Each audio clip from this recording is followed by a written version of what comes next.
கட்சி தலைமையிடம் இருந்து சமரச பேச்சுவார்த்தைக்கு யாரும் வரவில்லை என்றும் பிறந்த நாளுக்கு பிறகு அடுத்த கட்ட நடவடிக்கை மேற்கொள்ளப்படும் என்றும் அழகிரி தெரிவித்துள்ளார்.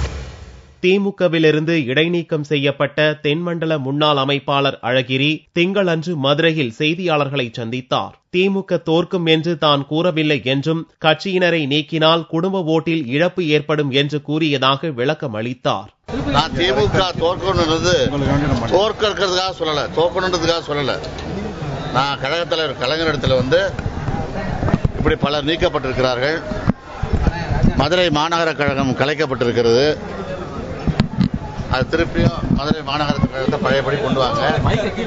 அதுபோல மதுரை புறநகரத்திலும் மாநகரத்திலும் கிட்டத்தட்ட 10 பேர் நீக்கப்பட்டிருக்கிறார்கள். அவர்களெல்லாம் நாம் கழகத்தில் இணைத்துக் கொள்ள வேண்டும் என்று முறையிட்டேன். அது மட்டுமல்ல, அவர்கள் கிட்டத்தட்ட மதுரை மாநகரத்தை கலைத்தால ஆயிரக்கணக்கான பதவியில் உள்ளவர்களும் இருக்காங்க. அதில் அவங்கெல்லாம் அவங்க ஒரு வீட்டுக்கு 5 ஓட்டு இருந்தால் கூட 5000 ஓட்டு நமக்கு அதனால இழப்பு வரும். அதனால அவங்களெல்லாம் நீங்க சேர்த்துக்கணும்னு நான் முறையிட்டேன்.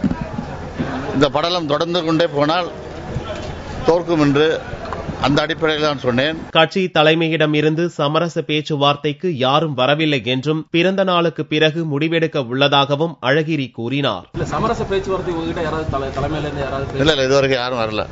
நீங்க திரும்ப தலைவர் சந்திக்க வாய்ப்பு இல்ல, என்ன சஸ்பெண்ட் பண்ணிருக்காங்க. பிறந்தநாள் ஆகட்டும், அதுக்கப்புறம் ஆதரவாளர்கள் எல்லாம் கேட்டு அதுக்கப்புறம் நான் எந்த முடிவும் எடுக்கணும்.